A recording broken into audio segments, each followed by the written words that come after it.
Hey, I'm Zach McDonald, your real estate agent with Real Property Associates. And in today's video, we're gonna talk about maximizing profits on the sale of your home. So, you wanna make money on the sale of your home. So does everybody else.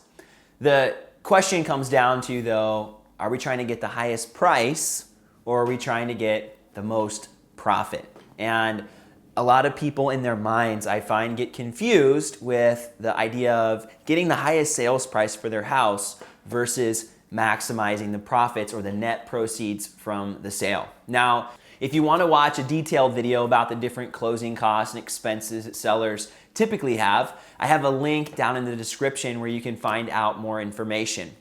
But that's not what this video is about. This video is about what work should you do to your house in order to maximize the profit on your sale.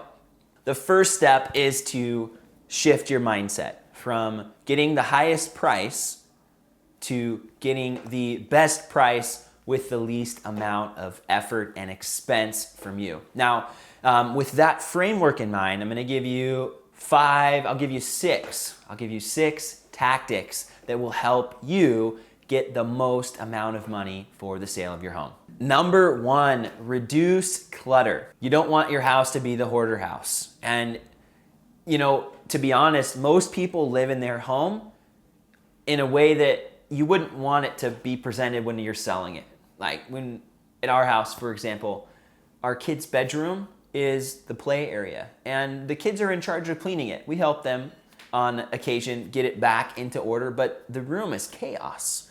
And there are, certain decorations and things that we have out that are fun and pictures of our family, things like that. But all those things could be distracting for a potential buyer. So when you're putting your house on the market, you want to minimize the clutter. And that might be removing some of those personal pictures. It might be taking certain furniture out of rooms that you practically would have in there, but we don't need our kids' high chair at the kitchen table. Maybe we put the high chair away for the showing. So just think with me, here you go.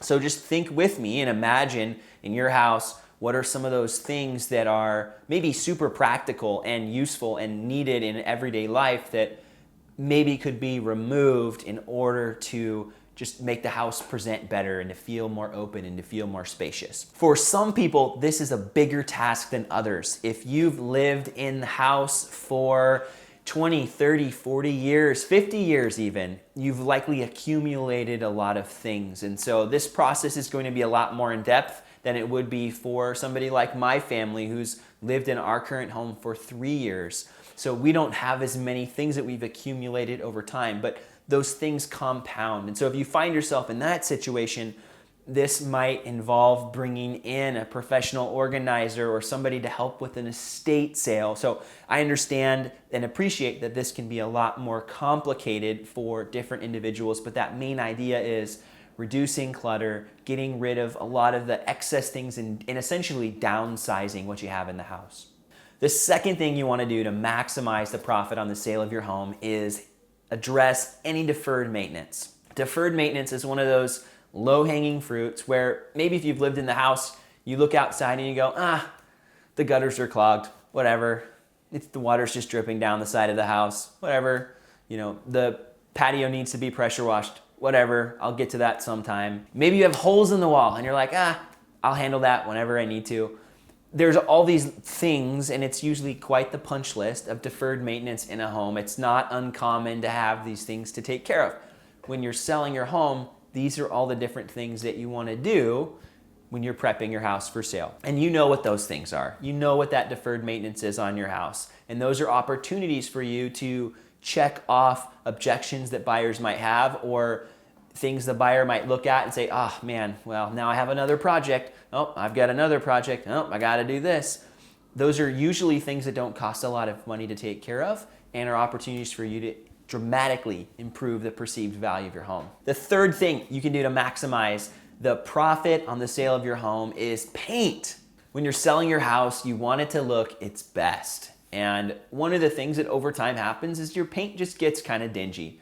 Sometimes the walls are dinged up, and occasionally you can just use a little bit of magic eraser to take care of those dings. And so Maybe you did paint more recently and you're able to just go around and scrub out some of the dings and scratches in the walls. Great, and that will save you quite a bit of money on a paint job. But if you can spend $1,500, $2,000 and paint certain rooms in the house and just bring them back to life, that's going to pay dramatic dividends on the initial first impression that your house makes.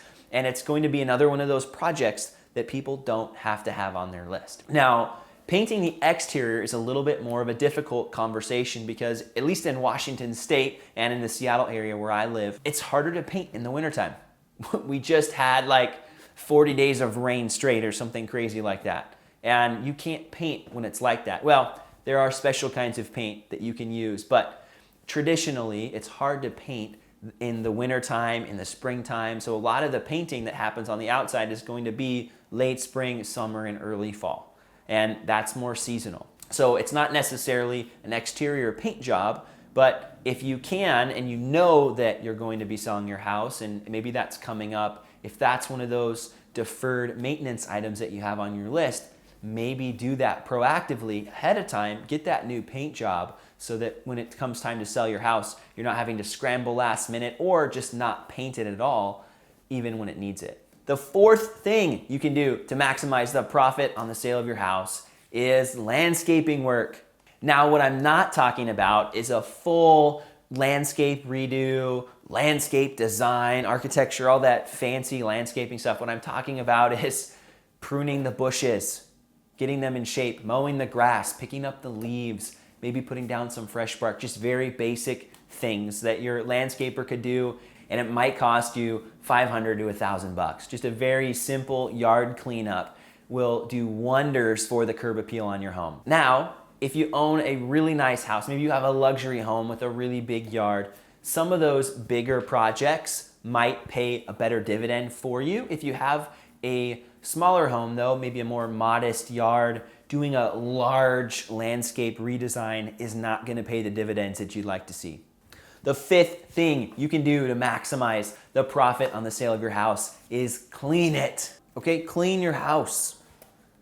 This could be work you do yourself, or you could hire it out if you're busy. And sometimes people just like to have somebody else do it because it's just one less thing to think about when their mind is full of all these other things that are involved in the sale. Now, we got to clean the inside of the house, do a deep clean, get it looking nice. And you would typically do that after you've done everything else. Prepped the house with painting, deferred maintenance has been taken care of. Okay, now it's time to do that deep clean. On the outside, you're gonna wanna do a cleanup too. So you've got the landscaping all cleaned up, everything's been taken to the dump.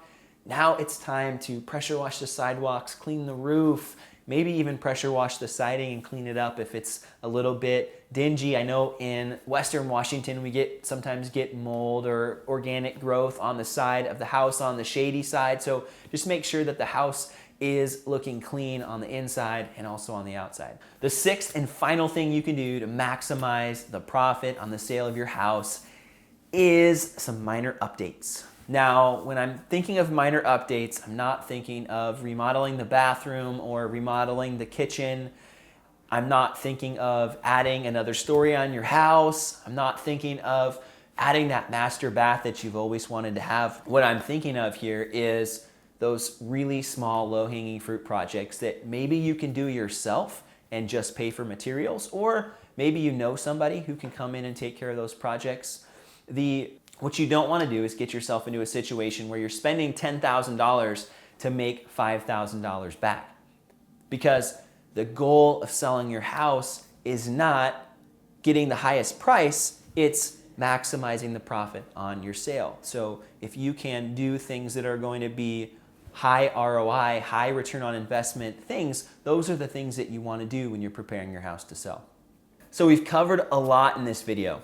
We've talked about the framework of maximizing profit versus maximizing the price.